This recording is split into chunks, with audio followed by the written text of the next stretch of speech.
Hey y'all, welcome to my new channel. If you're not familiar with me, my name is Kelsie Jordan. I also go by Chef Kels. Today I'm showing you all my take on the Philly cheese salmon slider. For starters, it's always going to be hot pan, hot oil.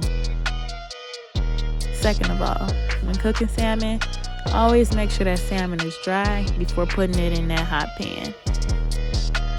Third of all, when it comes to seasonings, I know that you might be tempted to use that Old Bay.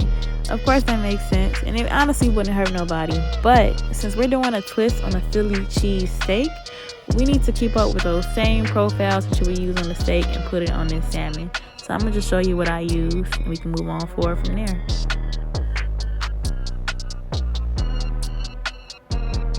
While that's cooking, go ahead and prep those vegetables. I'm using green and red bell peppers and a yellow onion.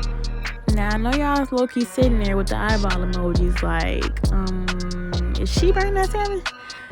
Okay, the reason why I have my oil turning this deep color is because of this.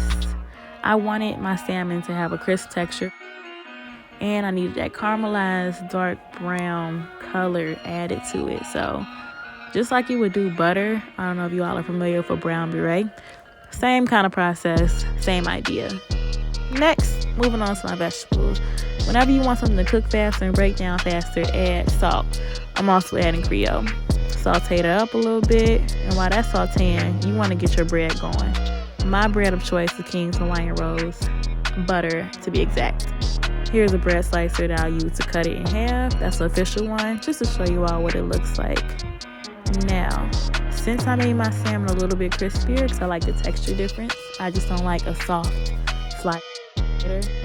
I can crunch it up with my hands to disintegrate it, but I also need to chop it up with that knife. So once that's all together, I'm throwing it right in that pan.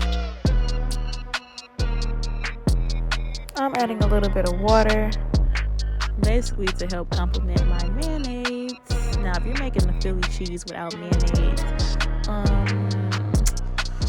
that's a little weird, and I do not recommend it. That's not how that goes. So anyway, this is my texture and consistency that I'm looking for. Not too wet, not too dry, but right in between. Go ahead and taste it, see what other seasonings you need. I like mine a little spicy, so I went ahead and added some cayenne.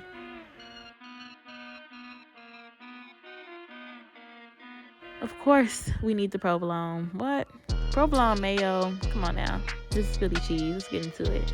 Now, I don't have a lid for this pan, so I'm going to use my cast iron skillet that I use to already heat up my toast.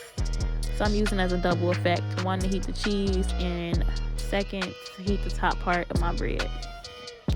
So, boom. Go ahead and butter that up, of course. Add a little non-stick spray, and why not add a garnish? You can use dried or fresh parsley. Now, I got this cheese from Aldi's. I was going to turn this into a herb cheese, so using oregano, thyme, grated Parmesan, garlic, and emphasize it, but I actually tasted it on its own, and it's pretty darn good. So I left it as is, put it on there, and voila. Now my top bun should be ready. Let's see what's underneath. Okay, is that what y'all was looking for? I hope so. All right, y'all know what the deal is. Go ahead and put that right on top. Now, this is my first time using this pan, and as you can see, it really is non-stick. It works pretty well. I got this from Walmart. Top bun on top. Now, the left side was looking a little bit stingy with the meat, so I have to fix that. Here we go. And this is the final product.